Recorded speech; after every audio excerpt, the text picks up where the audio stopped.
Well, after a night in a B&B in Innerleithen, I am reasonably refreshed. I was tempted to get out of the bed and sleep on the floor just to stay a hard man, but I resisted the urge and slept in a bed all night, had a shower, and all the care that you can get at a B&B.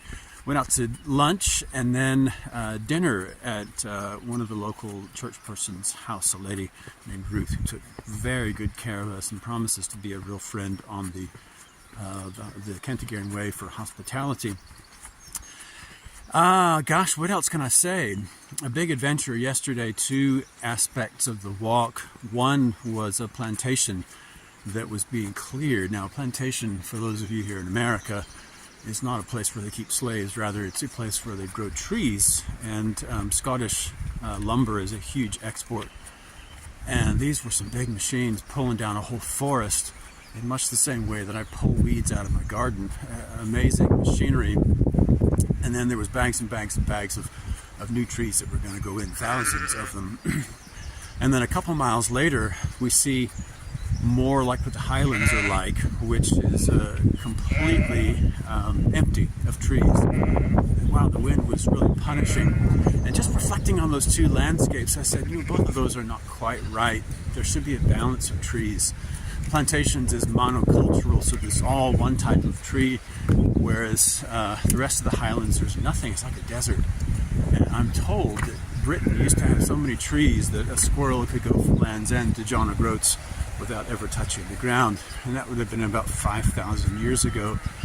But we need diversity of species, and thankfully the Forestry Commission is working on getting more of that going.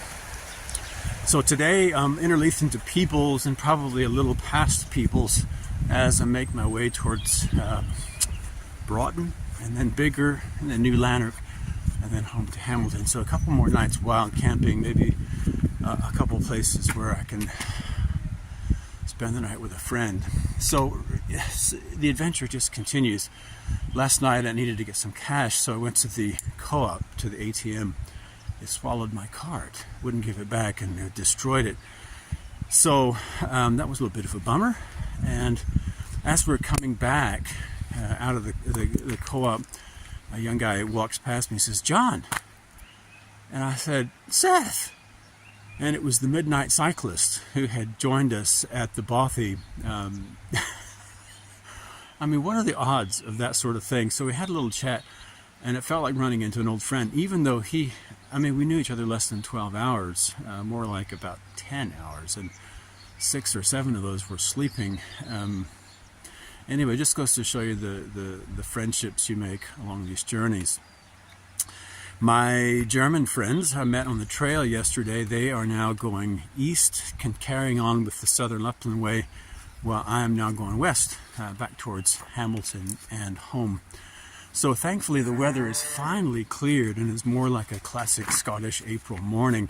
Hopefully the weather will continue to be nice for the remainder of my journey and for theirs as well. They've been good friends and lots of good tips on camping.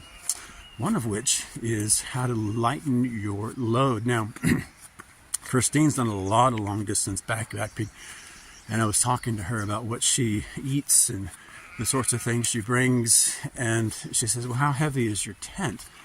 And I said, "Well, it's this much." And she said, "Oh, well, that's very heavy." And I said, "Well, how heavy is your tent?" And she said, "Oh," and I said, "Oh, wow, that's very light." So I thought, well, I need to have a look at the tents.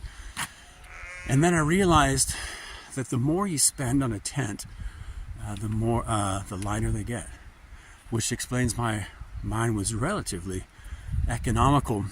And so the first thing you start doing is looking for a new kit. But the tent is not the issue. The real load you carry is not the tent, but it's the discontent, where you're always thinking of the next thing that you need in order to fulfill that sense of happiness. And a new tent would be great, but you got to work on the discontent. And you do that by connecting with what's going on around you, with connecting with the people, and in my humble opinion, connecting with your Maker and your Savior. So that's what I'm hoping to do today, and to give whatever discontents I have to Him and let Him multiply those into His sweet blessings. So all the best, and we will talk to you again soon. Bye.